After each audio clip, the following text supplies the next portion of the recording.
Bismillahirrahmanirrahim. Assalamualaikum warahmatullahi wabarakatuh. Alhamdulillahi rabbil alamin. Salatan wassalaman ala rasulillah wa ala alihi wa sahbihi ajma'in.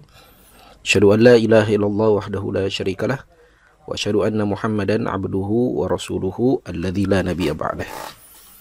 Allahumma arhamna bil Qur'an waj'alhu lana imama wa nura wa huda wa rahmah. Allahumma dzakkirna minhu ma nasina wa'alimna minhu ma jahilna warzuqna tilawatahu ana al-laili wa atrafan nahar waj'alhu lana hujjatan ya rabbal alamin.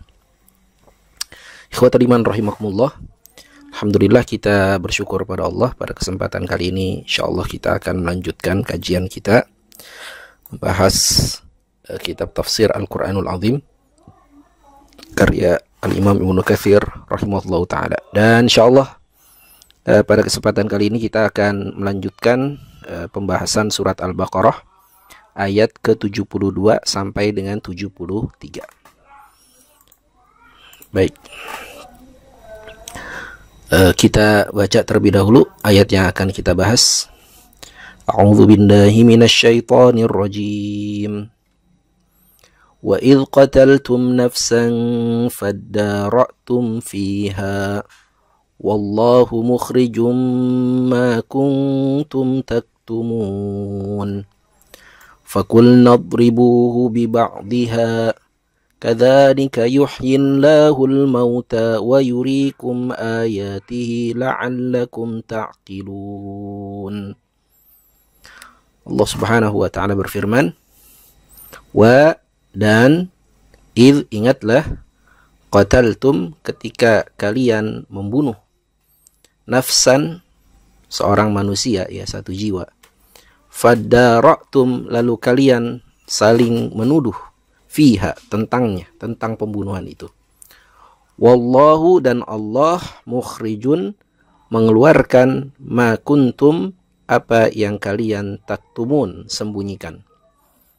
Fakulna, maka kami berkata, idribuhu, fakulna idribuhu, maka kami berkata, idrib, pukul, idribu, pukullah oleh kalian, nya kembali kemana? Nyanya kembali ke nafsan tadi, ya, jiwa yang atau orang yang dibunuh tadi. Maka kami berkata, pukullah, ya, mayat tadi, biba'diha, bi dengan ba'di, sebagian, ha, sebagiannya. Nyanya kembali kemana? Nyanya kembali ke Baqarah, ya, kembali ke sapi betina, ya. Kadzalika, demikianlah, seperti itulah, yuhyi, menghidupkan, Allah menghidupkan, al-mauta, yang mati. Wa yurikum, dan demikian pula diperlihatkan kepada kalian, ayatihi, ayat-ayatnya, ya, tanda-tanda kekuasaannya, la'allakum, semoga kalian, agar kalian, ta'qilun, mengerti atau mengetahui, la'allakum ta'qilun. Baik, ini terjemah harfiah, ya, dari ayat yang kita baca, surat Al-Baqarah ayat 72 sampai dengan 73. Ikhwatul iman rahimakumullah, ayat ini masih terkait dengan ayat sebelumnya yang membahas tentang satu peristiwa yang terjadi di Bani Israel, yaitu peristiwa pembunuhan seorang laki-laki. Ada seorang laki-laki yang dibunuh, ya, penyebab dia dibunuhnya itu, ya, ada dua pendapat para ulama, ya. Ada yang berpendapat dia itu dibunuh karena dia merupakan seorang lelaki yang kaya raya dan dia memiliki seorang keponakan, ya, yang yatim, yang ingin menguasai harta dari pamannya ini. Nah, itu pendapat pertama.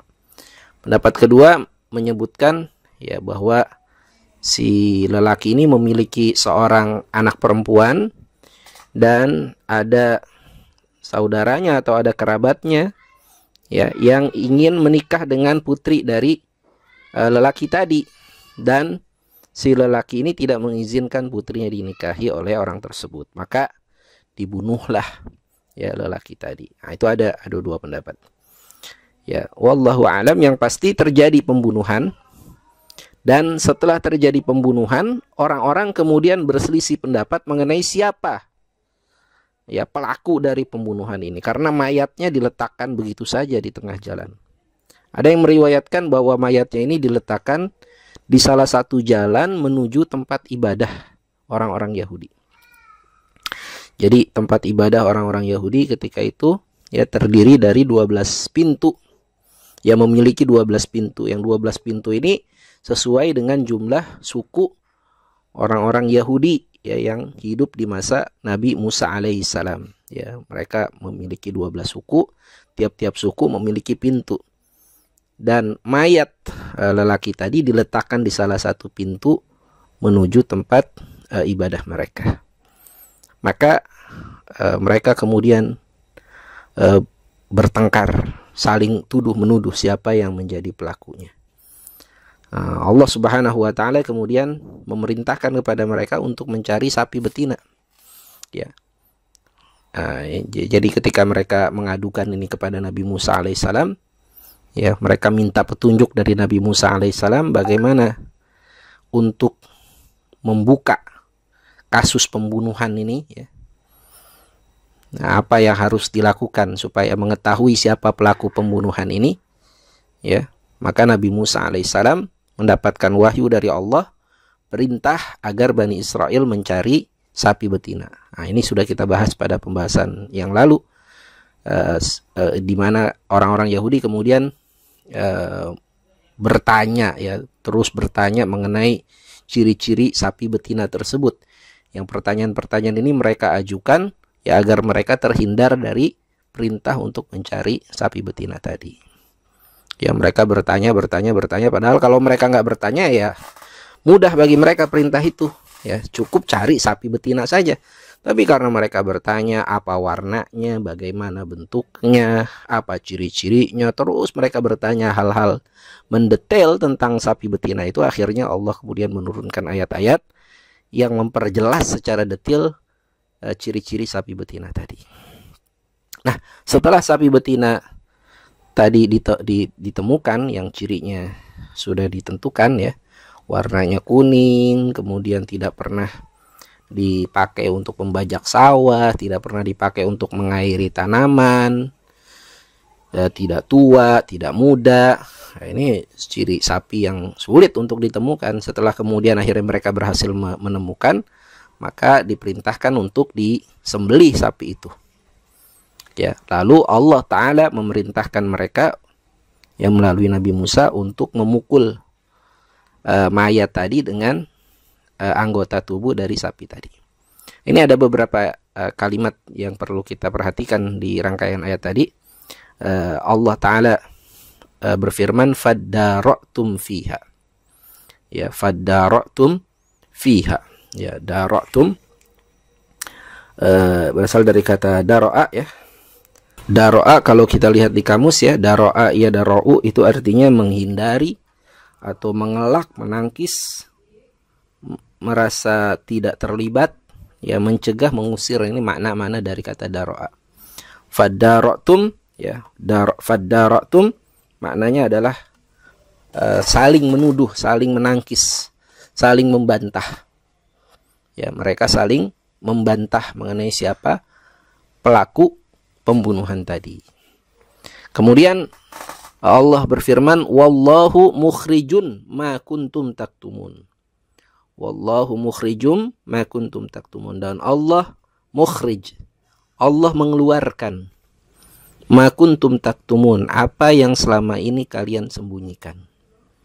Ya, Allah mengungkapkan apa yang selama ini kalian sembunyikan. Dan ini diantara sifat Allah ya, Allah Ta'ala ya mampu mengungkapkan apa yang selama ini kita sembunyikan. Tidak ada yang tersembunyi dari diri kita di hadapan Allah Subhanahu wa taala. Dan Allah Subhanahu wa taala pasti akan membuka apa yang selama ini kita sembunyikan. Baik di dunia, ya, dibukanya di dunia ataupun di akhirat. Ya. Maka ya kita berharap ya supaya apa yang Allah ketahui dari aib-aib kita ini tidak dibuka. Kan malu kita kalau dibuka ya. Ya. Makanya kita berdoa kepada Allah, ya Sattarul Uyub, wahai yang maha menutupi aib-aib hamba. Sattir uyubana, ya tutuplah aib-aib kami ya Allah. Ya. Nah, bagaimana caranya agar kita ditutupi aib kita oleh Allah Subhanahu wa taala? Nah, kita ingat hadis Nabi sallallahu alaihi wasallam. Kata Nabi sallallahu alaihi wasallam, "Man sattara uyuba akhihi, sattarallahu uyubahu fil akhirah." Barang siapa yang menutupi aib saudaranya, maka Allah taala akan tutupi aibnya nanti di akhirat. Nah, ini diantara cara agar kita tidak dibuka aibnya nanti di hadapan Allah di hari kiamat. Ya. Allah maha mampu membuka apa yang selama ini kita sembunyikan. Gak ada yang tersembunyi di hadapan Allah. Dan Allah bisa buka ini, aib-aib kita itu, baik di dunia maupun di akhirat. Di dunia, di antara bentuk pembukaan aib seseorang di dunia itu adalah wafatnya seseorang dalam keadaan su'ul khotimah. Ya kan? Seseorang yang tadinya kita lihat dia adalah orang salih, orang baik, tiba-tiba dia wafat dalam keadaan su'ul khotimah. Ini banyak orang mengira bahwa wah, ini berarti Allah nggak adil nih. Ini ada orang yang seumur hidupnya udah lakukan kebaikan seumur hidupnya baik, terus kok tiba-tiba di akhir hidupnya Allah takdirkan dia melakukan kejelekan, keburukan, kemaksiatan, lalu mati gitu. Nah, ada orang yang beranggapan seperti itu. Nah, penjelasan para ulama nggak begitu gitu. Maksudnya nggak ujuk-ujuk tiba-tiba dia melakukan kemaksiatan di akhir hayatnya. Ya, bisa jadi kemaksiatan yang dilakukan di akhir hayatnya itu adalah kemaksiatan yang terbuka, yang diketahui oleh manusia. Selama ini manusia taunya dia ini orang baik, orang soleh. Ya, orang-orang nggak tahu bahwa dia melakukan kemaksiatan di tempat yang tersembunyi. Ya, di waktu dimana orang nggak mengenal dia. Ya, nah kemaksiatan yang dia sembunyikan ini akhirnya dibuka oleh Allah di akhir hayatnya. Ya, selama ini orang nilainya dia orang soleh, maka dilihat ini orang baik, terus di akhir hayatnya tiba-tiba dibuka itu kemaksiatan yang selama ini dia lakukan, sehingga wafatlah dia dalam keadaan su'ul khotimah. Nah, ini kita berlindung kepada Allah ya dari kematian su'ul khotimah ini. Allahumma inna nas'aluka husnal khatimah. Ya Allah, kami minta kepadamu ya Allah akhir hidup yang baik. Wa na'udzubika min su'il khatimah. Dan kami berlindung kepadamu ya Allah dari akhir hidup yang buruk. Jadi Allah maha mampu untuk membuka apa yang selama ini kita sembunyikan. Ya, baik di dunia dibukanya ataupun di akhirat. Karenanya sekali lagi kita minta kepada Allah agar jangan dibuka aib-aib kita ini. Malu kan kita di padang mahsyar, dipampang itu semua kesalahan-kesalahan kita di hadapan manusia. Ya, kita minta agar aib-aib kita itu ditutupi oleh Allah di dunia maupun di akhirat. Salah satu caranya bagaimana selain kita berdoa? Ya, kita berusaha juga menutupi aib saudara-saudara kita. Kita tahu keburukan-keburukan saudara kita. Ya, apalagi kalau kemudian itu orang terdekat kita. Ya, keburukan istri kita, keburukan suami kita, keburukan anak kita, keburukan saudara kandung kita, dan seterusnya. Ya, tutupilah itu keburukan-keburukan itu. Ya, agar Allah Ta'ala menutupi aib kita nanti di akhirat. Kemudian Allah Subhanahu wa Ta'ala memerintahkan fakul nadribuhu bi ba'diha. Maka kami perintahkan kepada mereka idribuhu bi ba'diha. Pukullah jenazah tadi itu dengan sebagian anggota sapi betina tadi. Ya. Dipukulnya dengan apa dari anggota sapi betina itu tidak dijelaskan ayat ini. Apakah dengan ekornya kah? Apakah dengan kakinya kah? Apakah dengan misalnya badannya dan seterusnya, tidak dijelaskan. Ya. Dan ini menunjukkan bahwa tidak penting bagi kita untuk tahu ya anggota tubuh sapi mana yang diperintahkan untuk dipukulkan ke mayit tadi. Ya, jadi kita nggak perlu tahu lah, dan itu nggak penting. Ya, yang penting untuk kita ketahui adalah ketika Allah Subhanahu wa Ta'ala sudah perintahkan memukulkan anggota tubuh sapi betina tadi ke si mayit, ya, tiba-tiba mayit ini hidup. Ya. Kehidupan dan kematian ini kan sesuatu yang berjarak, ya. Tidak mungkin bagi kita menghidupkan sesuatu yang sudah mati itu. Ya, hewan yang udah mati kita hidupin lagi itu nggak bisa, itu nggak mungkin. Ya. Atau mematikan yang masih hidup. Ini juga bahaya besar, ya. Kalau kita mematikan yang masih hidup, ini harus ada konsekuensinya. Harus ada alasan utamanya, apa sebabnya kita membunuh hewan misalnya, atau kita membunuh manusia. Berat ini timbangannya di hadapan Allah Subhanahu wa Ta'ala, mencabut nyawa seseorang. Ya. Tapi kehidupan dan kematian yang jaraknya demikian jauh ini ternyata menjadi ringan di hadapan Allah hanya dengan sekedar memukulkan anggota tubuh sapi ke si mayit tadi. Ya, tiba-tiba jadi hidup lagi tuh. Kadzalika yuhyil mauta. Demikianlah Allah Ta'ala menghidupkan kembali orang-orang yang telah mati. Nah, ayat ini juga menjadi dalil sebetulnya bahwa menghidupkan yang sudah mati itu mudah bagi Allah Ta'ala. Kalau ada orang-orang yang beranggapan bahwa Allah Subhanahu wa Ta'ala tidak mungkin bisa menghidupkan kembali yang telah mati, jelas orang ini telah kufur. Ya, karena menghidupkan yang mati itu sangat mudah bagi Allah. Sebagaimana mudahnya bagi Allah, ya, mengadakan kita dari ketiadaan. Kita tadinya nggak ada, lalu tiba-tiba Allah hidupkan, itu kan mudah. Ya. Ketika kita tadinya tidak ada, kemudian jadi ada, dan kemudian kita mati, Allah hidupkan lagi jauh lebih mudah karena sebelumnya sudah ada, kan. Kita tadinya tidak ada jadi ada aja itu mudah bagi Allah. Apalagi kita sudah ada tinggal dihidupkan lagi, itu jauh lebih mudah.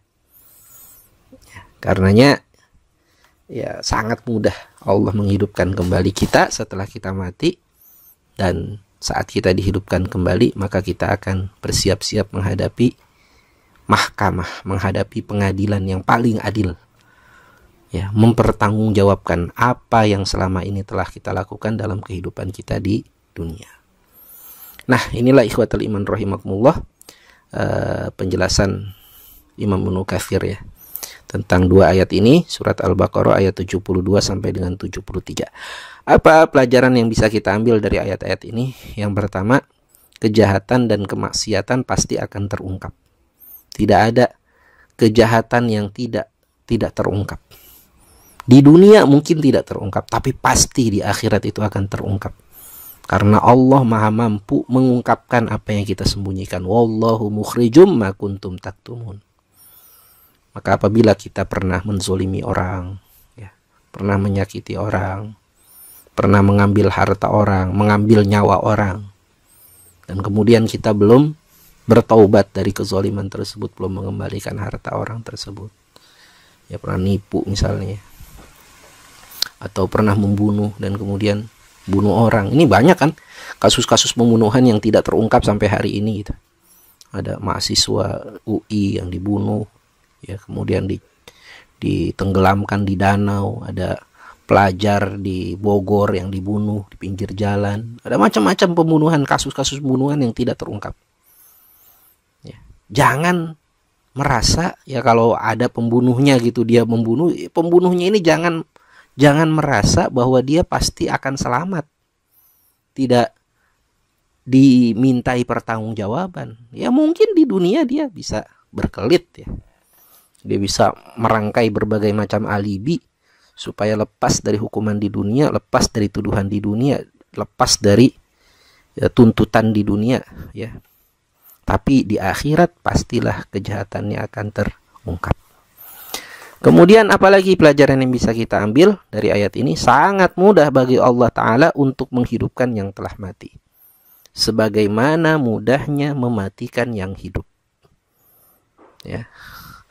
Seseorang yang hidup dimatikan oleh Allah kan mudah, dan gak perlu nunggu sakit, gak perlu nunggu tua. Ya. Banyak orang masih muda meninggal, banyak orang segar bugar wafat. Mudah bagi Allah mematikan yang hidup. Demikian juga mudah bagi Allah menghidupkan yang telah mati. Karena Allah Ta'ala ya maha mampu menghidupkan yang telah mati, maka hari kebangkitan itu pasti akan terjadi.